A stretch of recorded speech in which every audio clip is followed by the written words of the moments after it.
Selamat sore. Saya mengundang kita bersama-sama membuka kitab suci.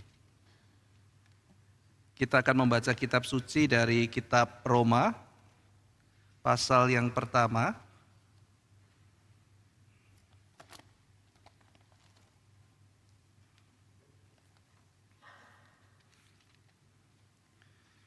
Kita membaca kitab Roma pasal pertama ayat 18 sampai ayat ke-20.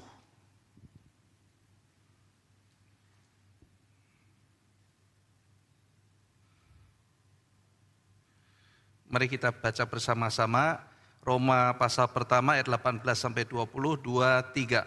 Sebab murka Allah nyata dari surga atas segala kefasikan dan kelaliman manusia yang menindas kebenaran dengan kelaliman. Karena apa yang dapat mereka ketahui tentang Allah nyata bagi mereka, sebab Allah telah menyatakannya kepada mereka. Sebab apa yang tidak nampak daripadanya, yaitu kekuatannya yang kekal dan keilahiannya, dapat nampak kepada pikiran dari karyanya sejak dunia diciptakan, sehingga mereka tidak dapat berdalih. Mari kita berdoa.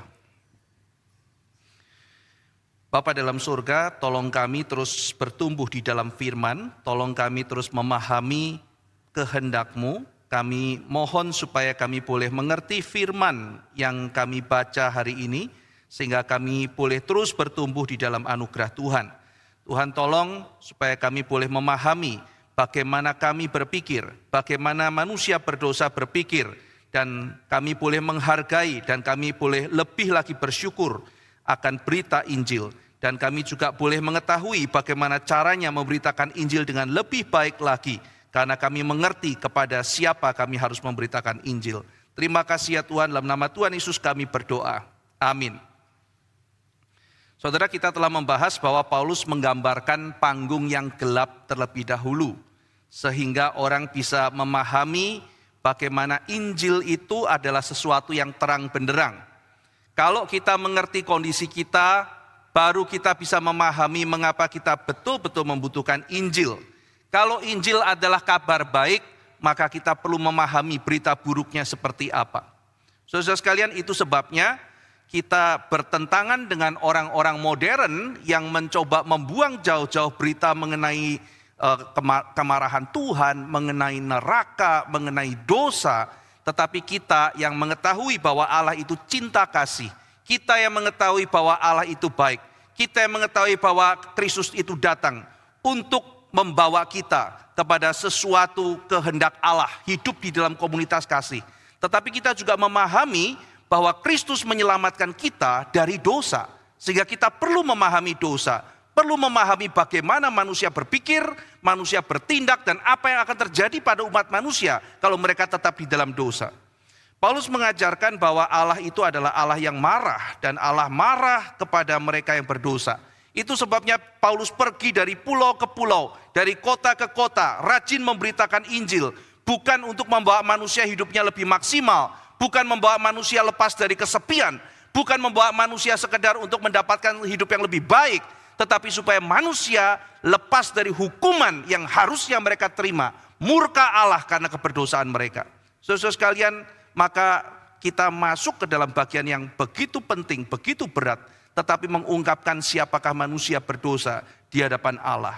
Saudara sekalian, di dalam ayat 18, kita membaca murka Allah nyata dari surga atas segala kefasikan dan kelaliman. Kita sudah membahas dua karakteristik dosa. Yang pertama diterjemahkan kefasikan, ini bahasa aslinya adalah asebia. Asebia. Itu artinya adalah tidak beribadah atau tidak menyembah.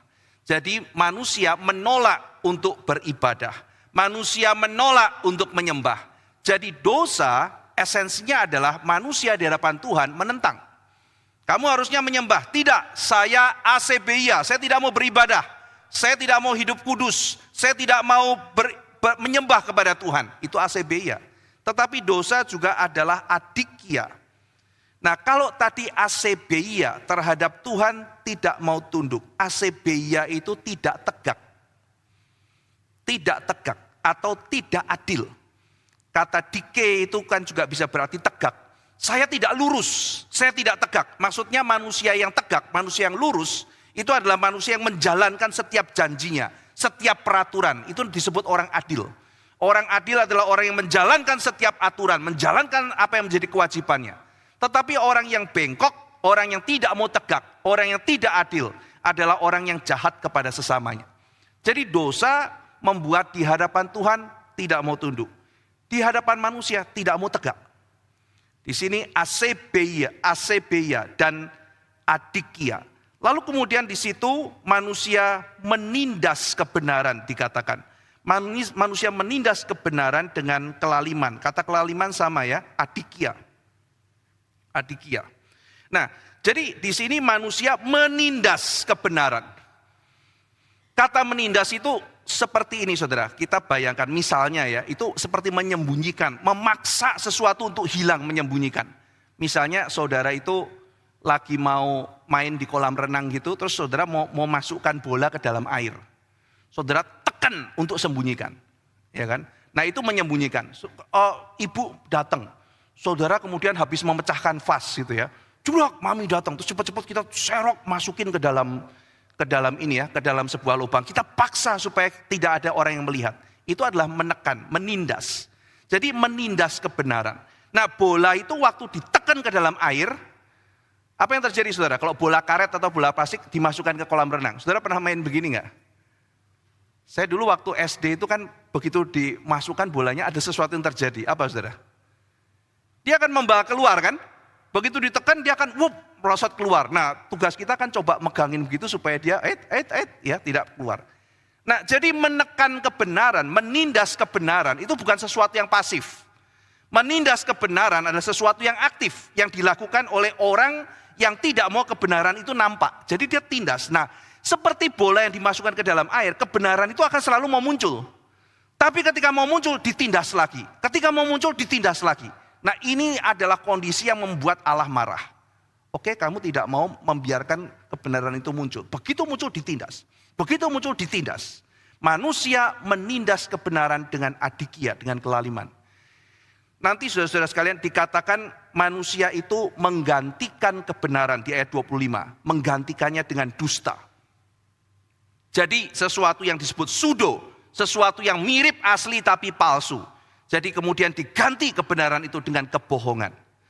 Nah jadi dengan cara inilah manusia hidup saudara. Dengan cara menindas kebenaran lalu mengganti dengan kebohongan. Saudara-saudara sekalian, orang kalau bohong itu tidak bisa satu kali bohong. Orang kalau bohong maka dia harus melanjutkan kebohongannya. Baru kebohongan itu masuk akal. Jadi kalau kita ketemu sama orang bohong, saya sebagai guru biasanya kalau ketemu murid, nanya muridnya kelihatannya kok kurang bisa dipercaya. Apakah dia jujur? Caranya bagaimana saudara? Tanya lebih lanjut. Kenapa? Karena kalau orang bohong, dia harus bohong terus. Dan kalau bohongnya makin banyak, lama-lama ketahuan. Iya kan? Nah, misalnya begini saudara, ini kejadian nyata. Satu murid saya datang telat. Waktu saya masih ngajar di Teluk Gong, saya jaga, guru jaga, lalu ada orang telat. Saya panggil, sini, kenapa kamu telat? Lah murid itu kan akan berjuang bagaimana caranya supaya diampuni saudara. Karena kalau catatannya itu alfa, berapa kali kan dia bisa mempengaruhi kenaikan kelasnya dia. Maka kalau hari itu dihitung dia masuk kan lumayan. Maka dia bilang, Pak tadi sebetulnya tidak telat. Tapi pada waktu mau berangkat nenek sakit. Sehingga papa antar dulu nenek ke rumah sakit. Lah saya sebetulnya waktu itu gak curiga. Kan terus nanya kan, di rumah sakit mana? Lah anak itu mikir dulu gitu. Rumah sakit ini gitu. Gak curiga, tapi mulai muncul pikiran, kok mikir ya gitu ya. Oke nanya lagi, dokter siapa yang tangani? Wah saya nggak tahu Pak, dibawa kemana? IGD Pak. Oke, IGD-nya yang sebelah mana toh? Kan saya tahu rumah sakit itu. Tadi nggak inget Pak, panik. Oke, panik ya. Laki Pak, perempuan dokternya? Nggak mungkin ini nggak tahu gitu kan. Laki Pak. Oke, laki. Sakit apa nenekmu? Sakit jantung Pak.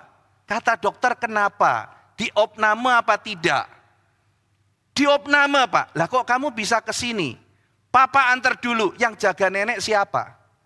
Ditinggal Pak. Lah kok kasihan toh. Sakit jantung ditinggal. Sudah gini, minta nomor telepon papamu. Papaku gak bisa bahasa Indonesia Pak. Lah ngomongnya bahasa apa? Ngomongnya bahasa kek. Kenapa di rumah sakit bisa ngomong? Oh saya yang ngomong Pak. Nenekmu kalau begitu bisa dihubungi, nenek nggak ada telepon Pak. Ngomongnya bahasa apa? Ngomongnya bahasa kek juga. Lah kok bisa ditinggal? Sudah mulai kacau. Iya kan? Sudah, kalau gitu saya akan panggil orang TU ada yang bisa bahasa kek. Nanti kamu telepon papamu, saya akan minta orang yang di TU telepon. Angkat teleponnya. Dia bilang, papa saya susah sekali dikontak. Lah kok bisa tinggal nenekmu? Iya kan? Kan pasti untuk kontak balik. Lalu kemudian saya tanya lagi, oke gampang aja. Saya kasihan dengar cerita ini. Saya kepingin besuk nenek, yuk kita balik ke sana, ke rumah sakit. Langsung aku, itu semua bohong Pak. Saya memang telat. Saudara lihat ya, jadi sebuah kebohongan, kalau dia mau jujur, dia akan bohong terus. Dia terus berdusta. Sehingga dengan demikian, maka akan kelihatan seperti benar. Nah, sebuah rangkaian kebohongan itu punya ciri begini. Dia harus ada bohongnya, dia harus ada benernya. Kalau 100% bohong, langsung kita deteksi. Maka sebuah kebohongan yang baik itu merangkai antara kebohongan dengan yang sebetulnya terjadi. Itu sebabnya makin pintar merangkai ini, kebohongan makin susah dideteksi. Ambil contoh saudara ya.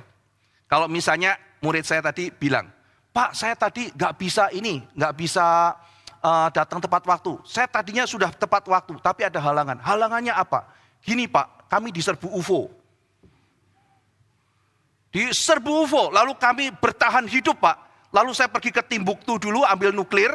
Lalu kemudian saya setelah telepon Rusia sama Amerika, saya dapat senjata nuklir. Lalu saya ambil pedangnya King Arthur, baru saya lawan dia. Orang sudah tidak akan percaya saudara. Itu semuanya sudah susah diterima gitu. Nah jadi untuk sebuah kebohongan berhasil, seorang anak punya nenek, masuk akal. Nenek itu biasanya sakit karena usia tertentu, masuk akal. Seorang nenek mengidap penyakit jantung, masuk akal. Itu sangat masuk akal sekali. Nenek ketika sakit harus diutamakan kesehatannya, masuk akal. Ayahnya mengutamakan kesehatan nenek daripada masuk sekolah anak, masuk akal. Dan bisa diterima. Nah jadi dia ternyata memang benar punya nenek saudara. Dan ternyata benar neneknya sakit jantung. Ternyata benar gitu ya. Tapi masalah hari itu dia bawa neneknya ke rumah sakit, itu bohong. Dan saya bilang hati-hati ya buat begitu ya, buat alasan. Masa nenekmu kamu bilang bawa ke rumah sakit? Kasihan loh dibuat seperti itu. Ya kan, kamu gak kasihan. Lah kalau beneran gimana? Oh jangan sampai terjadi. Ya makanya itu gitu. Jangan buat main-main kondisi nenekmu. Nenekmu sakit jantung, kamu harus doakan. Ya supaya beliau dijaga, diberikan kesehatan. Jangan malah dibuat hal-hal semacam ini. Nah jadi sebuah kebohongan itu tidak bisa diteruskan. Maka kalau orang bohong, dia akan terus bohong. Nah ini akan menjadi sebuah rangkaian kebohongan. Campuran antara kebohongan dan tidak. Nah saudara bayangkan ya, orang yang menindas kebenaran. Ada Tuhan, dibilang tidak ada Tuhan. Nah begitu tidak ada Tuhan, bolong kan. Dia harus buat kebohongan lagi. Orang dicipta oleh Tuhan, hidup dengan Tuhan. Sekarang Tuhan itu dihilangkan dalam kehidupannya. Maka dia harus menjelaskan banyak hal. Dan banyak hal yang dia jelaskan haruslah berisi kebohongan. Maka di sini Paulus mengatakan orang menggantikan kebenaran dengan kebohongan. Maka akan masuk serial serangkaian kebohongan untuk menutup itu. Tetapi ada satu ciri yang tadi cerita yang saya tunjukkan. Kebohongan itu tidak akan mix 100%. Maka akan tersingkap ada semacam sesuatu kontradiksi yang muncul dari kebohongan tersebut. Nah nanti kita akan kembali ke sini, kita akan lanjutkan dulu pembahasan kita. Saudara sekalian, jadi di dalam ayat 18 dikatakan Allah marah kepada manusia yang menekan kebenaran. Nah ini ayat ditujukan kepada siapa? Siapa itu penindas kebenaran? Siapa manusia yang menekan suara hatinya, menekan kebenaran, lalu kemudian dia menggantikannya dan melakukan kelaliman. Nah, yang di sini dikatakan bukan orang Yahudi loh saudara. Oh, ini orang Yahudi. Kenapa loh? Orang Yahudi kan sudah kenal Tuhan yang sejati. Orang Yahudi kan sudah diberitahu siapakah Yahweh. Orang Yahudi sudah kenal Taurat. Nah, orang sudah kenal Taurat tahu baik dan jahat. Orang sudah tahu Tuhan, sudah tahu Tuhan yang benar. Sekarang mereka menekan kebenaran, asumsinya mereka sudah tahu kebenaran. Nanti kalau saudara membaca ayat pasal pertama, ayat yang terakhir. Ayat 32, sebab walaupun mereka mengetahui tuntutan-tuntutan hukum Allah, jadi orang bukan Yahudi tahu loh tuntutan hukum Allah. Tahu mana benar, tahu mana salah. Mereka tahu tuntutan hukum Allah, yaitu bahwa setiap orang yang melakukan hal demikian patut dihukum mati. Mereka bukan saja melakukannya sendiri, tapi mereka juga setuju dengan mereka yang melakukannya. Dua tuntutan Paulus. Orang bukan Yahudi tahu siapa Tuhan. Orang bukan Yahudi tahu hukum Allah. Jadi kalau orang Yahudi wajar. Tapi ini sekarang surat Roma. Roma itu kan bukan Yahudi. Namanya juga Roma. Dan orang Kristen di Roma terdiri dari orang Yahudi dan orang bukan Yahudi. Dan yang non-Yahudi banyak. Orang-orang Yunani di situ banyak, orang-orang Romawi itu banyak, suku-suku asing itu juga banyak di sana. Dan Paulus mengatakan orang-orang Roma juga akan mendapatkan murka Allah, maka saya harus memberitakan Injil di sini. Loh, orang Roma kenapa mendapat murka Allah? Karena mereka menindas kebenaran. Loh, kenapa mereka menindas kebenaran, Paulus? Mereka kan belum tahu kebenaran. Enggak, mereka sudah tahu kebenaran, cuma ditindas. Tahu dari mana? Nah, ini menjelaskan bagian-bagian yang kita baca ini akan menjelaskan, saudara. Ayat 19 dan 20. Karena apa yang dapat mereka ketahui tentang Allah nyata bagi mereka. Sebab Allah telah menyatakannya kepada mereka. Sebab apa yang tidak nampak daripadanya, yaitu kekuatannya yang kekal dan keilahiannya, dapat nampak kepada pikiran dari karyanya sejak dunia diciptakan.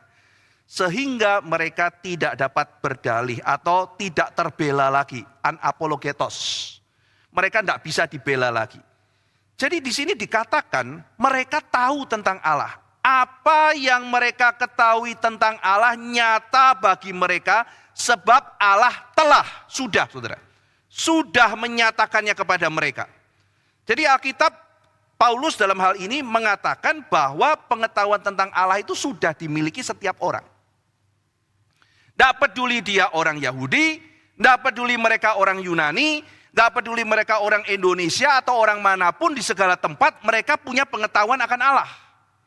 Nah, tentu saja ini bukan pengetahuan yang detail mengenai siapakah Kristus, mengenai siapakah misalnya Habakuk, mengenai siapakah Adam dan Hawa. Tidak, saudara. Tetapi ini adalah pengetahuan manusia secara umum mengetahui adanya Tuhan. Dan Tuhan itu besar dan kita wajib menyembah Dia. Semua orang tahu itu. Dan saudara-saudara sekalian, ini oleh Calvin disebut sensus divinitatis. Nah, ini doktrin sensus divinitatis. Sensus divinitatis atau seed of religion, benih agama, atau perasaan akan sesuatu yang ilahi. Itu bukan hasil belajar, tetapi sesuatu yang ditanamkan Allah kepada setiap manusia. Jadi ketika Calvin mengajarkan mengenai sensus divinitatis, dia mengajarkan bahwa semua manusia di segala tempat itu mempunyai benih agama. Dia mencari sesuatu, manusia adalah makhluk yang menyembah. Manusia ingin menyembah dan Tuhan memberikan pengetahuan akan dia kepada semua orang. Ini bukan pengetahuan yang didapat karena dia belajar di kelas. Tetapi sesuatu yang ditanamkan Allah. Dan bagaimana mereka bisa kemudian kontak lalu mengerti kebesaran Tuhan. Maka Tuhan yang memberikan sense of deity itu kemudian memberikan wahyunya. Dia menyatakan dirinya lewat alam di dalam bagian ini.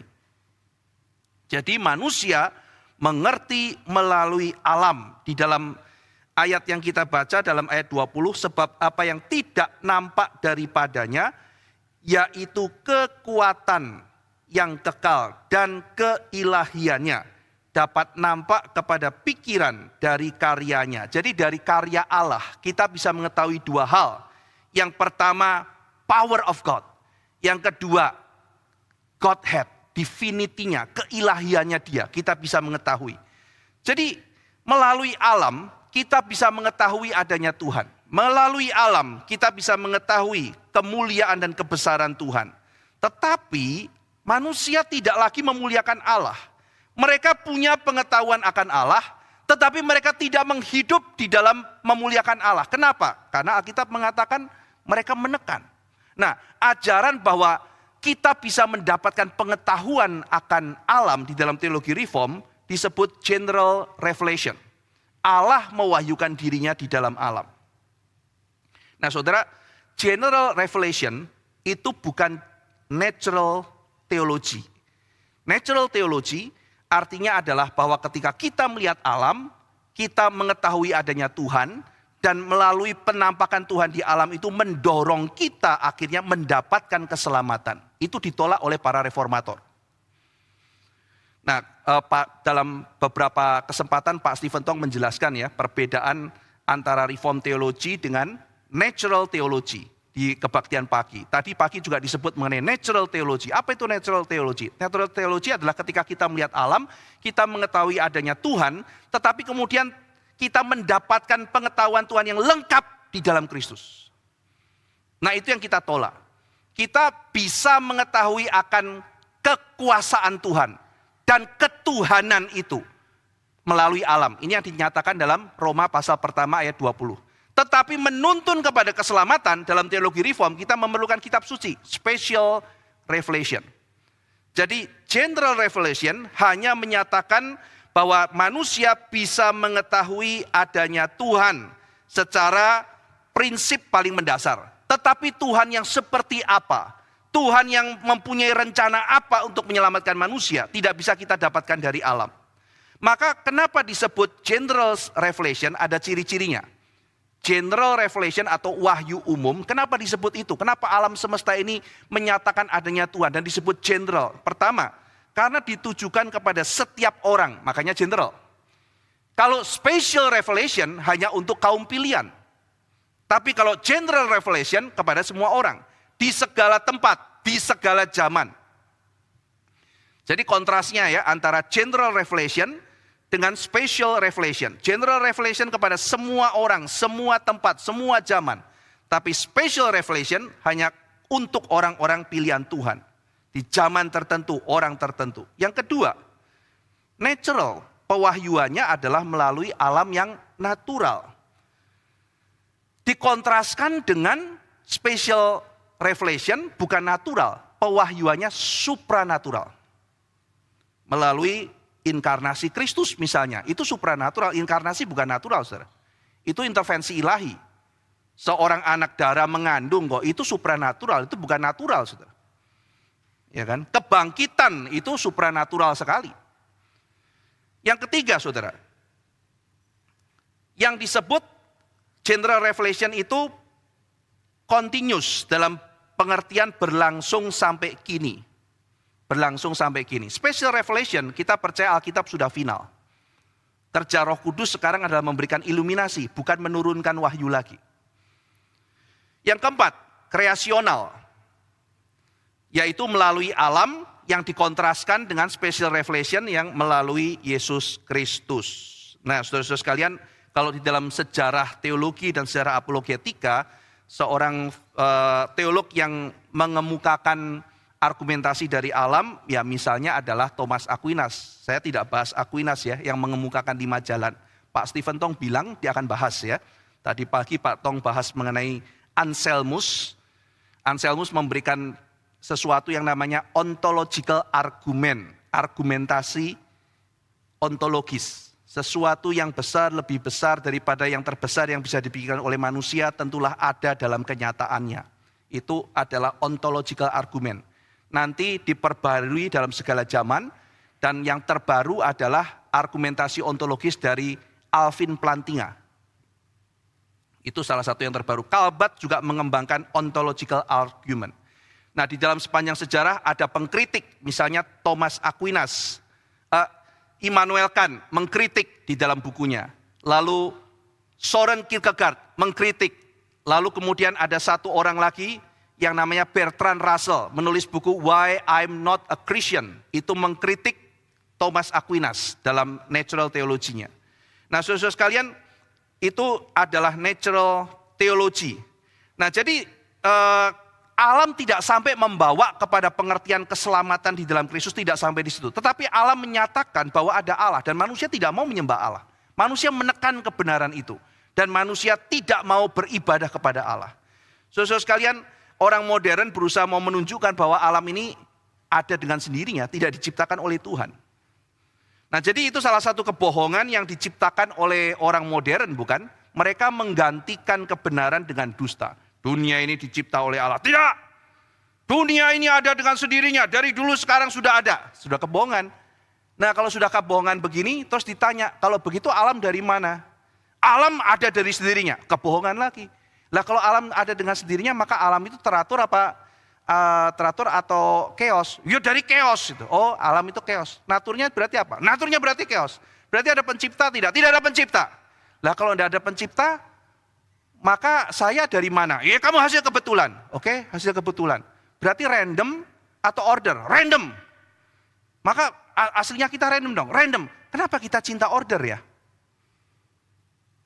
Kebudayaan. Tapi anggaplah kamu besar dari satu kebudayaan yang suka random. Kamu mau gajian teratur atau random? Ini pertanyaan diajukan oleh orang-orang untuk orang-orang postmodern yang suka random pada waktu itu. Saudara tahu ini ya? Siapa tuh Kids yang ngarang lagu? Kids siapa? Orang musik tahu? Yang 3 menit berapa itu? Kids, musisi postmodern dulu. Siapa? Hah? John Cage ya. Lagunya 3 menit berapa? 4 menit 33 detik. Iya, itu salah satu lagu yang saya paling kuasai. Belum tahu ya? Nah, banyak yang belum tahu. Siapa yang udah yang belum tahu 4 menit 33 detik? Coba yang belum tahu. Oke, saya main kalau belum banyak yang tahu ya. Oke.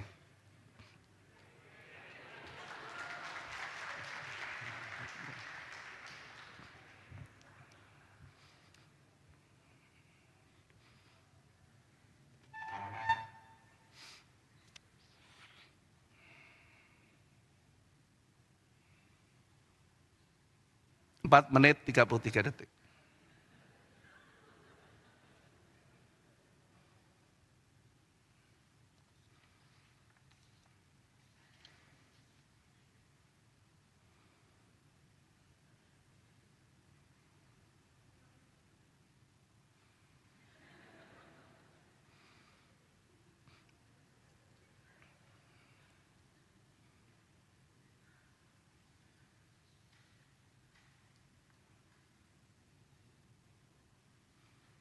Kira-kira gini sampai 4 menit. Saya begini terus naik lagi.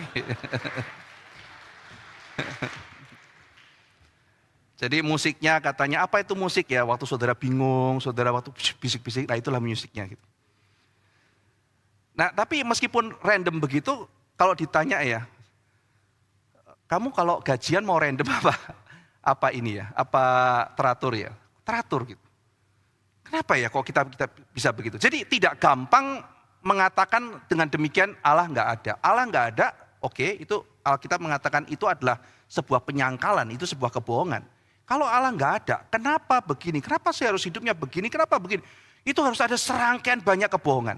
Tapi meskipun itu ditekan, itu akan nyembul keluar. Maka tidak akan ada seorang penyangkal Tuhan, seorang agnostik, seorang ateis yang konsisten 100%. Pasti tidak bisa. Karena akan ada satu momen di mana dia akan menyembul keluar. Kenapa? Karena dia dicipta oleh Allah dan hidup di dalam dunia yang logikanya berjalan di dalam pengaturan Allah.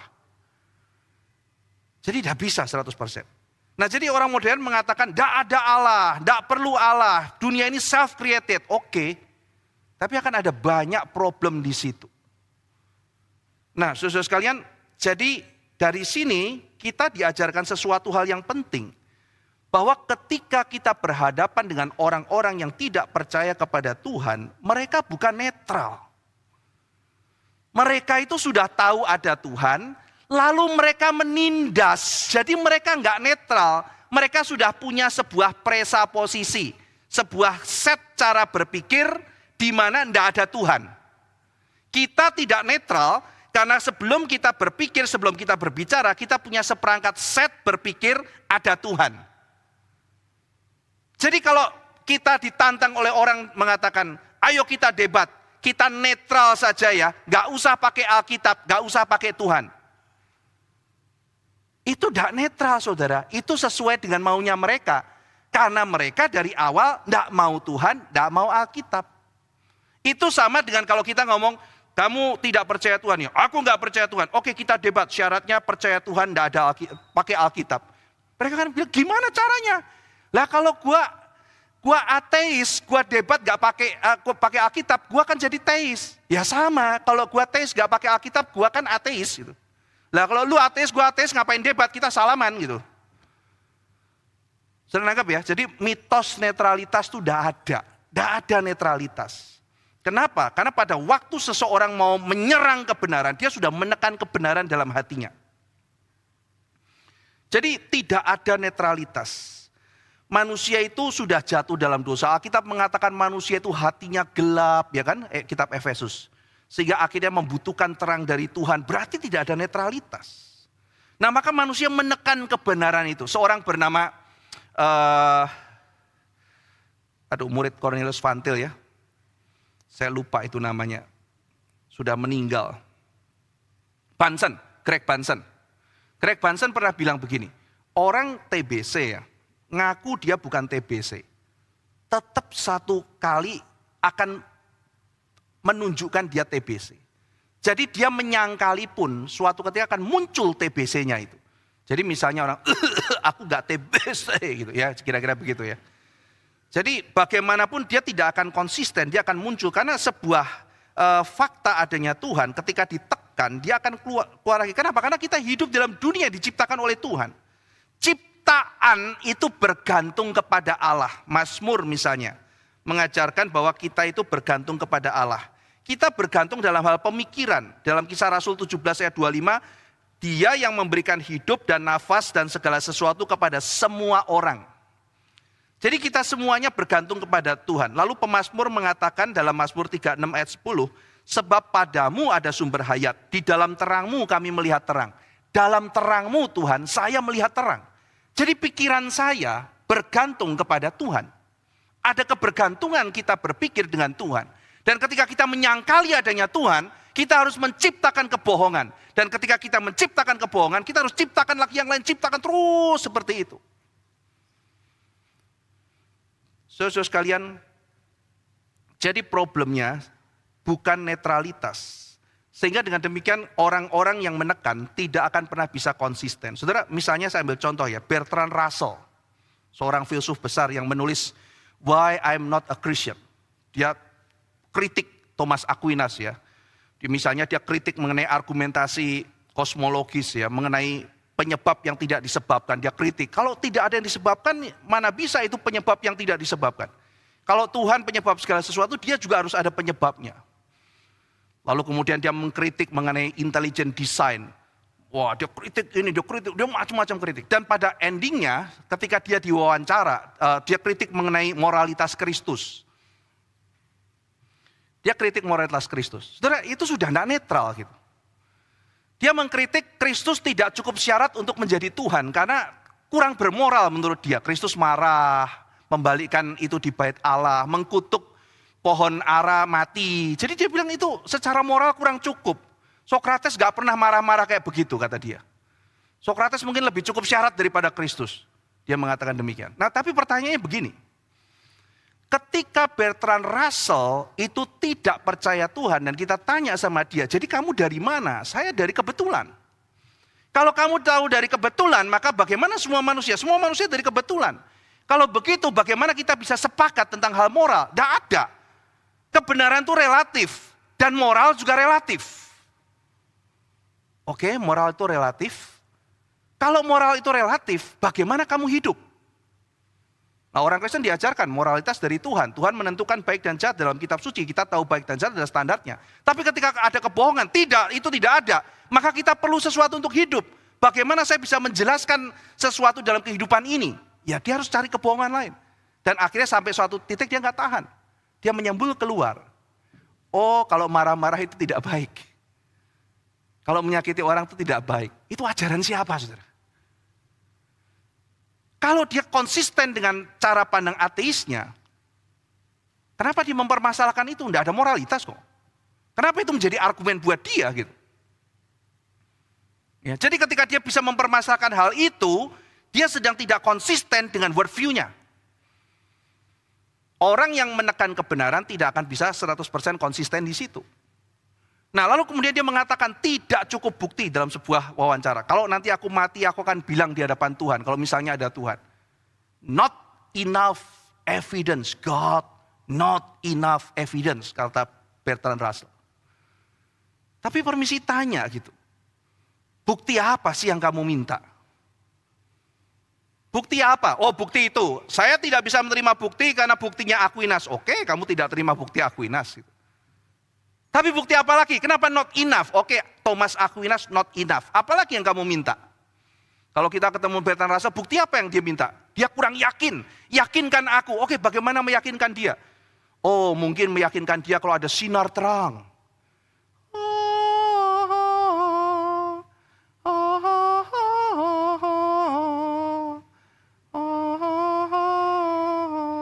Tapi nanti dia bilang, mungkin itu Mr. Bean. Kalau benar-benar ada sinar terang dan situ, oh ini halusinasi. Iya kan? Ini halusinasi ini. Wah saya sedang mungkin mabuk ini. Ya kan? Oh saya sedang dibius ini. Oh saya sedang mengalami sesuatu. Saya sedang stres, mungkin depresi. Jadi sebenarnya apa itu bukti? Kenapa dia tidak, kalau melihat hal itu pun dia melihat ada cahaya dan sebagainya. Mungkin besoknya dia sudah menyangkal lagi. Kenapa? Karena tidak sesuai dengan apa yang ada di sininya. Karena di sininya ini adalah tidak ada Tuhan. Dia sudah menekan kebenaran. Jadi gini saudara, waktu kita bicara dengan di dalam hati dan pikiran kita ada Tuhan. Waktu kita bicara sama orang lain tidak ada Tuhan dan saya tekan kebenaran. Jadi tidak bisa netral. Lah kalau kayak begini nggak bisa ketemu dong? Bisa. Ketemunya gimana? Ya sudah diadu. Kamu begini, aku begini. Mana lebih konsisten? Cuman bisa begitu. Mari kita cari yang netral. Nggak bisa, nggak ada yang netral gitu. Nggak bisa netral, karena kamu juga sudah nggak netral. Apapun yang saya bawa, kamu akan pasti bilang, wah nggak ada, nggak bisa gitu. Nggak masuk akal gitu. Nggak masuk akal kenapa? Karena kamu memang menekan kebenaran. Nggak bisa.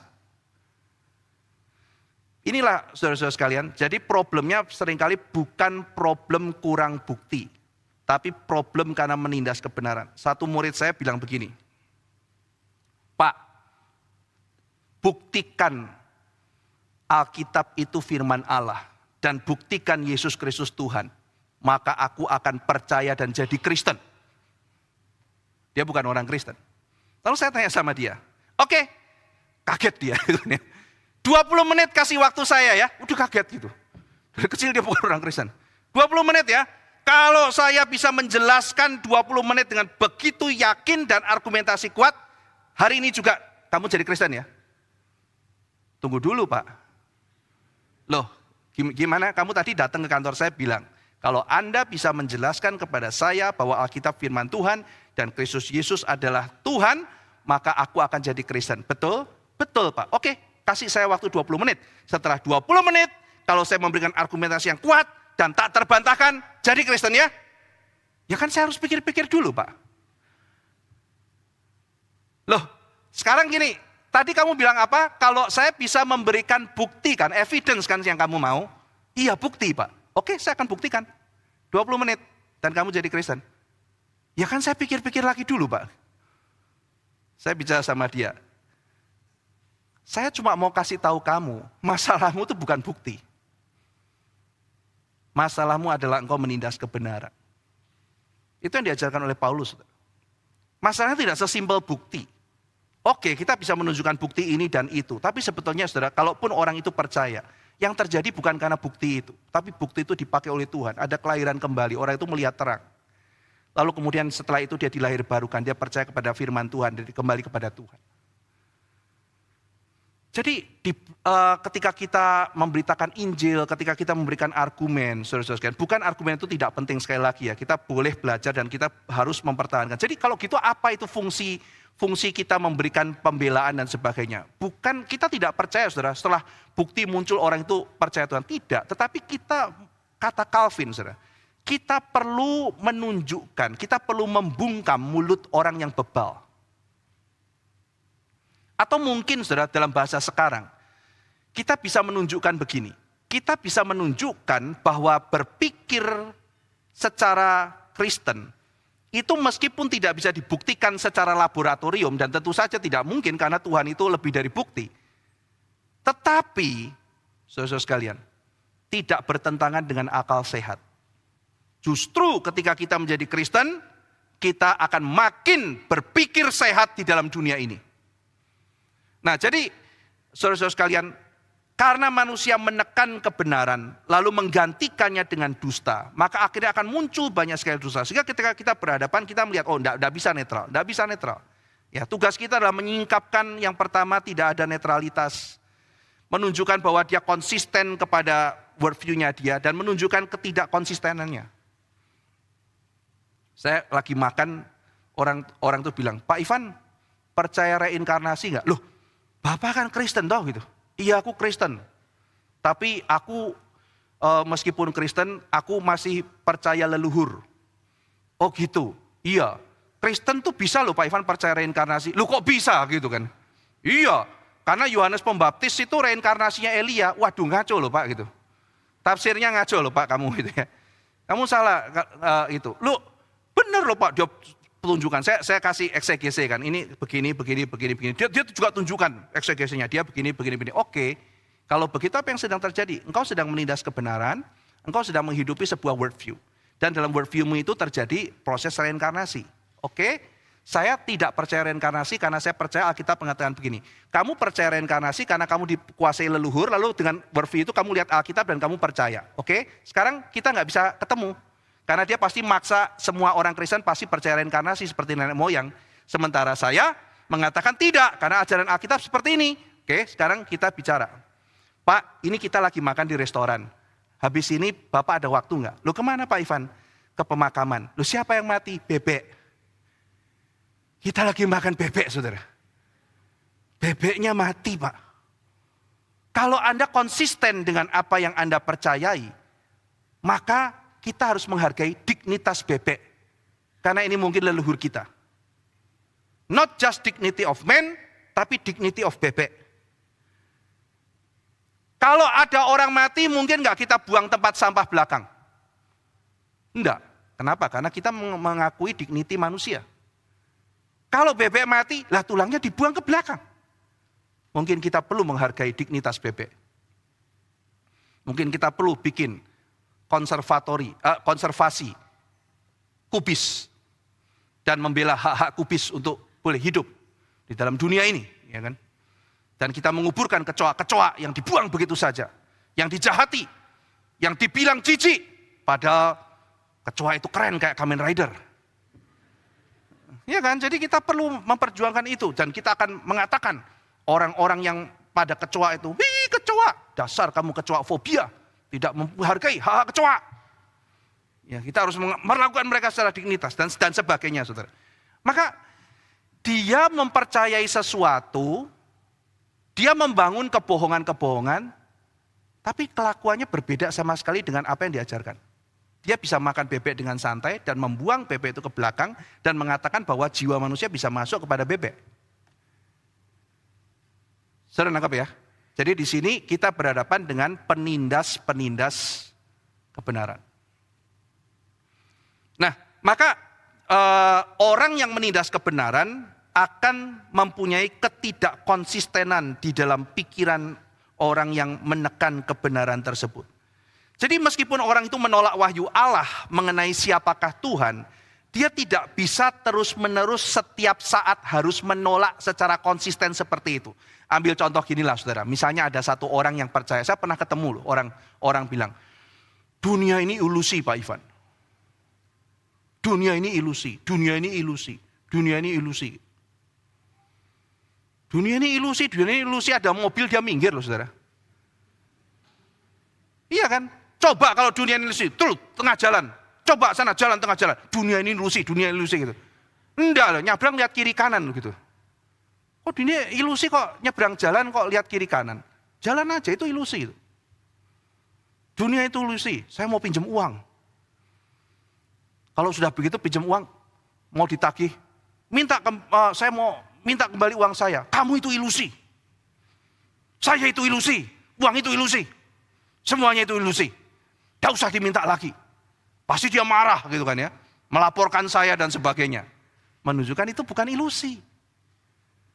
Jadi saudara-saudara sekalian, ketika kita membuat sebuah kebohongan, kita akan menekan yang lain. Maka tidak sesimpel itu mengatakan saya menekan kebenaran Allah, Allah tidak ada. Saya tekan. Kebenaran itu akan keluar. Saudara. Nah ini juga menunjukkan bagaimana cara kita juga berhadapan dengan orang-orang yang menekan kebenaran sehingga kita tahu isunya ada di mana. Isunya bukan sekedar masalah bukti. Isunya bukan memberikan saya bukti. Bukti apa gitu? Bukti apa yang kamu inginkan? Kenapa Tuhan tidak menampakkan diri kepada saya? Bukti seperti itu. Ntar begitu Tuhan nampak, bro gitu ya. Apa ini? Saya mimpi, kamu meracun saya ya kan begitu. Bukti seperti apa yang diharapkan? Nah jadi seringkali kita berhadapan dengan pikiran yang tidak netral, dengan kebenaran yang sudah ditindas. Nah itu sebabnya ketika sesuatu sudah ditindas, maka orang tidak mungkin bisa konsisten 100% menghadapinya. Nah saudara-saudara sekalian, minggu-minggu akan datang kita akan masuk lebih mendalam ya, mendalami lagi bagian ini. Kita akan masuk kepada bagaimana manusia yang menindas kebenaran akhirnya nanti akan memunculkan dua hal. Yang pertama akan muncul idolatry, lalu yang kedua di situ akan muncul cara hidup berdosa. Nanti kita akan mengkaji ya kaitan antara idolatry dengan menekan kebenaran. Karena idolatry ini bisa menjadi sebuah senjata untuk menghidupi dunia dalam kebohongan. Misalnya apa saudara? Ideologi. Saya nggak ada Tuhan, lalu bagaimana menjelaskan alam semesta? Dia perlu ideologi, itu menjadi berhalanya dia. Nah kita akan berhadapan dengan ini. Maka berhala itu akan menjadi kuat sekali karena memberikan penjelasan bagaimana dia bisa menghidupi dunia ini dengan cara yang masuk akal, dengan cara yang baik. Padahal sebetulnya isinya adalah serangkaian set penipuan. Serangkaian set penipuan. Saya pernah berhadapan dengan satu orang yang kita diskusi panjang lebar mengenai kebebasan. Saya mengatakan kamu nggak percaya Tuhan kok percaya kebebasan ini? Oh iyalah, kebebasan itu paling penting. Saya mau perjuang kebebasan. Jadi kamu berjuang untuk kebebasan. Saya berjuang kalau perlu rela mati demi kebebasan. Kita ngobrol-ngobrol sampai kesimpulan kebebasan itu ada apa enggak. Jadi kebebasan itu ada enggak? Kebebasan itu ilusi apa ada beneran? Kalau kebebasan ada, kebebasan itu apa? Apa yang disebut dengan kebebasan? Dalam masyarakat ada yang bebas enggak? Apa yang dimaksud lu bebas? Apa yang kamu lakukan sekarang itu adalah set. Saya jelaskan teori-teori sosial yang menunjukkan bahwa ada determinisme sosial. Saya tuh pakai sosiologi itu, saya tunjukkan ini. Oh ternyata kebebasan nggak ada. Terus dia mengatakan, oh ya kalau gitu kebebasan nggak ada. Kebebasan berarti mau-maunya saya. Oh kalau gitu kebebasan tuh nggak ada. Yang ada sekarang adalah perasaan bebas subjektifmu. Berarti kamu sekarang memperjuangkan mau-maunya kamu dong, bukan kebebasan dong. Dia mikir, iya, oke. Kalau begitu kenapa semua orang harus ikut kamu? Ayo kita berjuang demi kebebasan. Apa itu kebebasan? Mau-mauku. Mau-maumu bukan? Sama. Mau-maumu kita. Gitu. Jadi mau-mauku itu adalah lambang sesuatu perjuangan. Jadi lu kebebasan ada gak? Tidak ada apa? Lah kalau kebebasan tidak ada yang kamu perjuangkan apa? Ya ilusiku. Ya itu kamu. Jadi lu rela mati demi ilusi. Ya juga ya. Tidak gampang loh menghidupi itu. Kalau dia bilang saya belum pernah mikir kayak begini. Oke saya pikirkan Pak. Lah kalau Bapak gimana? Saya tidak ada masalah dengan kebebasan. Saya percaya Tuhan, saya jelaskan. Karena saya percaya Tuhan, saya begini. Sekarang coba bagaimana kamu menjelaskan? Sekarang dengan kebebasan, saya mau nanya. Kalau kamu punya nenek enggak? Punya. Masih bekerja enggak? Bekerja.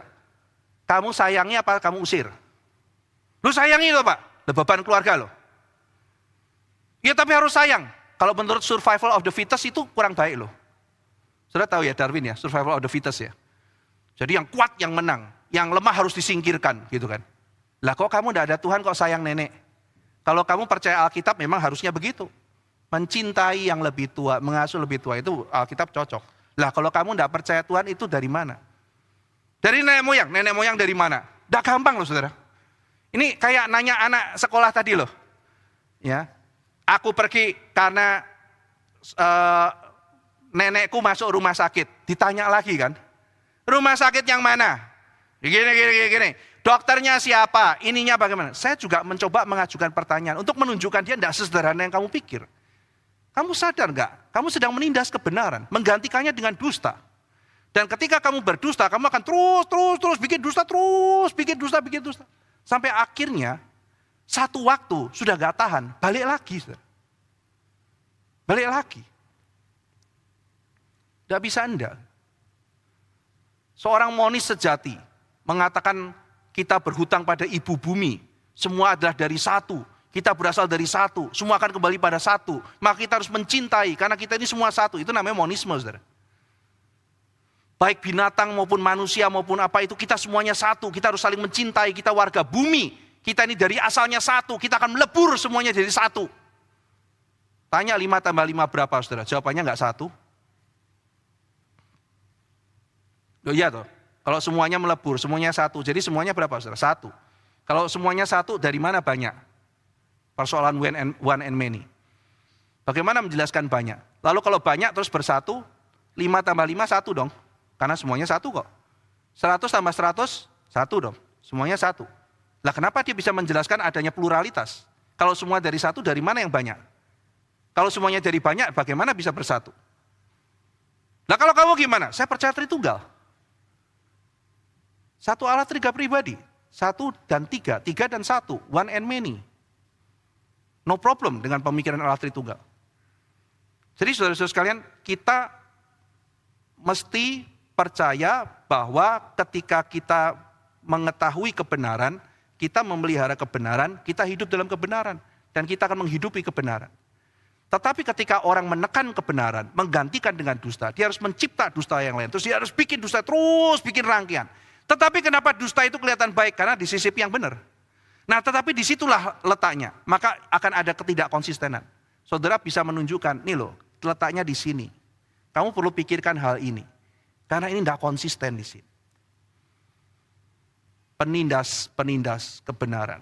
Apakah dia orang bukan Yahudi menindas kebenaran? Iya, semua manusia. Dan ketidakpercayaan kepada Tuhan bukan sekedar masalah bukti. Bukan sekedar karena Tuhan tidak masuk akal. Bukan karena persoalan segala macam sesuatu yang sifatnya sangat rasional. Seringkali tidak demikian. Ya, biasanya banyak berkait dengan masalah pribadi. Tadi Pak Tong mengajukan satu teori. Bisa jadi gitu kan ya. Mengapa Stephen Hawking melawan Tuhan? Pak Tong bicara mengenai sesuatu dari pengalaman pribadinya. Kita tidak tahu, mungkin saja itu terjadi. Tapi yang pasti saudara-saudara sekalian, di belakang itu ada penindasan terhadap kebenaran secara aktif. Jadi tidak ada netralitas, mitos netralitas itu. Kiranya apa yang dibongkar pada hari ini boleh memberikan kepada kita satu dasar. Memang tidak mudah memahami dari baru satu kali pemaparan, harap nanti saya akan ulang sedikit lagi di dalam pemaparan berikutnya. Ketika nanti masuk kepada pemberhalaan, sedikit saya ulang, lalu bagaimana saya juga mengajarkan bagaimana menyusun argumentasi yang baik, bagaimana kita berbicara. Nah kalau sudah kayak begini saudara, ketika kita berhadapan dengan orang yang menyerang, apa yang menjadi fondasi kita? Injil, bukan netralitas, Injil. Seringkali ketika orang datang, orang tanya sama kita dipancing untuk meninggalkan Injil, cari tempat yang ketiga, zona yang netral. Tidak bisa, karena dia nggak netral. Jadi bagaimana apa yang harus kita lakukan? Jangan lupa untuk membicarakan Injil. Ya karena memang itu yang menjadi senjata kita. Itu yang menjadi senjata kita. Itu yang menjadi kekuatan kita. Tapi bagaimana merangkai argumennya? Nah nanti kita dalam pertemuan berikutnya kita akan belajar ya bagaimana kita masuk dalam tahap berikutnya. Dan tahap berikutnya kita akan bicara bagaimana manusia menggantikan menggantikan Tuhan dengan image buatan mereka sendiri. Mereka menjadikan binatang dan segala sesuatunya, semua yang ada ciptaan ditarik dijadikan Tuhan. Lalu mereka menyembah, memuja ciptaan dan mereka membuang Tuhan mereka. Kita akan melihat bagaimana manusia membuat ideologi, membuat berbagai macam hal, menyembah ilah-ilah. Manusia adalah makhluk yang menyembah. Tidak pernah ada manusia yang tidak menyembah. Ya, ideologi-ideologi yang ada, yang disebut pelarian dari Tuhan, itu adalah sesuatu yang akhirnya menjadi sesembahan mereka. Kita akan bongkar itu. Dan kita akan melihat bagaimana kita sebagai orang Kristen hidup bijaksana di tengah-tengah dunia yang menolak Tuhan. Mari kita berdoa. Bapa dalam surga, hari ini kami belajar mengenai penindas-penindas kebenaran dan kami belajar ajaran Calvin mengenai sensus divinitatis. Kami juga sudah belajar bagaimana para pemikir-pemikir reform mengembangkan argumentasi tersebut di dalam melihat konteks para penindas kebenaran. Tuhan, kami berhadapan dengan sesuatu yang tidak sederhana. Kami bukan sekedar memberikan argumentasi rasional, kami bukan sedang berhadapan dengan orang-orang yang kurang bukti atau kepingin penjelasan yang masuk akal, tapi kami berhadapan dengan orang-orang yang menekan suara hati mereka, menekan suara kebenaran Allah dan menggantikannya dengan dusta. Kecuali Tuhan yang memberikan anugerah, yang menguatkan kami, kecuali Roh Kudus yang menolong kami, maka argumen apapun yang kami berikan tidak ada artinya. Tuhan tolong kami lebih bijak, lebih bersandar pada Tuhan, dan lebih mengerti bagaimana kami harus berbicara, kami harus menyatakan kebenaran Allah, dan mengasihi orang-orang yang menindas kebenaran-Mu, dan memberitakan Injil pada mereka, membawa mereka pulang kepadamu. Terima kasih ya Tuhan, dalam nama Tuhan Yesus kami berdoa. Amin.